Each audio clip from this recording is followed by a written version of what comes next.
आज जो हम लोग प्रॉब्लम डील करने जा रहे हैं वहाँ पे मुझे कांटेक्ट फोर्स निकालनी है बिटवीन द ब्लॉक या between the lower block and the floor of left.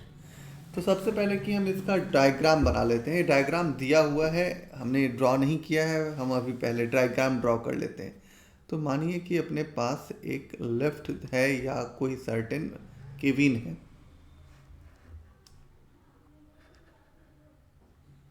Cabin में एक मास 2m रखा हुआ है और इसके ऊपर एक स्मॉल मास m रखा हुआ है। ये मास m है और ये मास हमारा 2m है। और एज्यूम करते हैं कि ये ए नोट एक्सेलरेशन से जो है वो नीचे आ रहा है या ए एक्सेलरेशन से नीचे आ रहा है, और उस ए एक्सेलरेशन की जो वैल्यू है वो गिवन है कि वो g/4 है।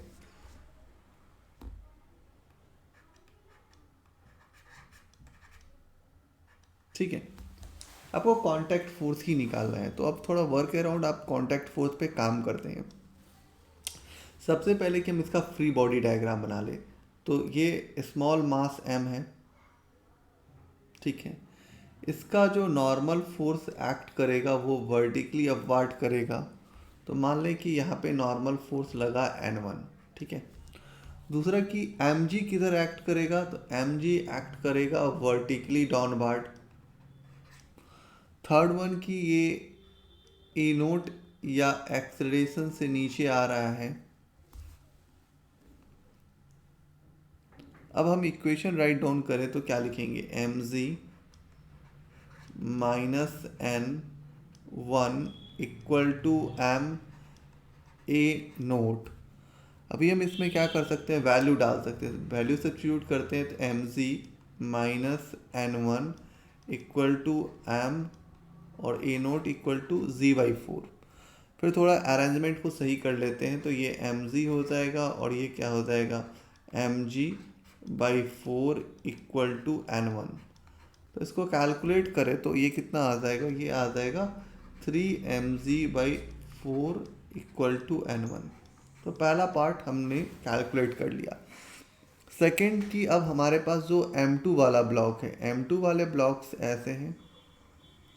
अब ध्यान से क्या देखना है कि यहाँ पे एक तो N2 फोर्स लगेगा। चलो, normal forces N2 vertically act upward, इसका 2mg vertically downward. Third one की एक और चीज़ें होने वाले हैं, वो क्या है कि इस m का जो रिएक्शन फोर्स होता है, ये जो m है इसका जो रिएक्शन फोर्स है वो कैसे एक्ट करेगा। तो रिएक्शन फोर्स जो एक्ट करेगा वो इस डायरेक्शन में करेगा, और माने कि वो आपका क्या है, N1 है। अब आप राइट डाउन इक्वेशन करें तो क्या लिखेंगे, और ये लेफ्ट या ये सिस्टम जो है वो क्या आ रहा है, नीचे आ रहा है। ए नोट एक्सेलरेशन से ए नोट का वैल्यू दिया हुआ है कितना, तो g/4 दिया हुआ है। अब आप इक्वेशन राइट डाउन करिएगा तो क्या लिखिएगा, 2mg प्लस N1, क्योंकि दोनों का जो डायरेक्शन है वो सेम है, तो प्लस N1। अपोजिट में कौन काम कर रहा है, तो अपोजिट में N2 काम कर रहा है। ध्यान से देखिएगा तो ये N2 अपोजिट में एक्ट कर रहा है, तो ये क्या हो जाएगा, minus N2 equal to 2m a naught. अब ए नोट का वैल्यू आप डालिएगा तो क्या हो जाएगा, 2mg plus N1 minus N2 equal to 2m, और ए नोट का वैल्यू हो जाएगा g/4। अभी अभी आपने क्या किया है कि आपको पता है कि आपके N1 का वैल्यू क्या है। अब आप इस वैल्यू को यहाँ पे डेबिट कर दीजिए तो कितना हो जाएगा, 2mg प्लस 3mg/4। इस टर्म को भी इधर हम ले आते हैं तो माइनस 2mg/4 इक्वल टू क्या हो जाएगा, N2।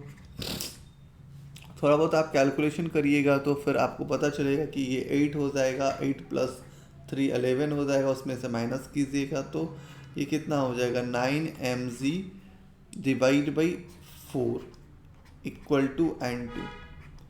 एक तो ये मेथड यूज़ कर सकते हैं, नहीं तो एक आपको हम सब्स्टिट्यूट मेथड भी बताते हैं इसको बनाने के लिए। तो आप सोचिए कि ऐसा ही है कि ये एक मास m है और एक कैपिटल मास 2m है। ये m है और ये 2m वाला वैल्यू है। ये तो क्लियरली है कि नॉर्मल फोर्स जो होगा वो N2 वर्टिकली अपवार्ड होगा और इन दोनों का इंटायर वेट जो होगा वो एक्ट करेगा 2m प्लस m इंटू जी। और ये पूरा इंटायर सिस्टम ए नोट एक्सलेरेशन से नीचे आ रहा है। तो यदि हम इक्वेशन लिखने जाए तो हम क्या लिखेंगे, 2mg,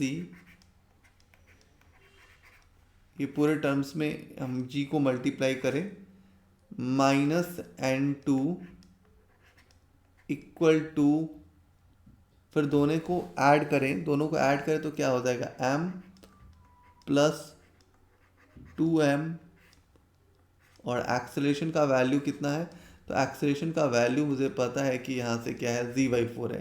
तो एक्सेलरेशन का वैल्यू हम क्या करेंगे, g/4, और फिर हम कैलकुलेट करें तो फिर मेरा क्या आ जाएगा, n2 का वैल्यू आ जाएगा। और वो वैल्यू आप चेक करिएगा तो वो सेम आएगा जो हमने कैलकुलेट किया है। तो एक बार आप कैलकुलेशन पार्ट को चेकआउट कर लीजिएगा। तो थैंक यू आज के लिए।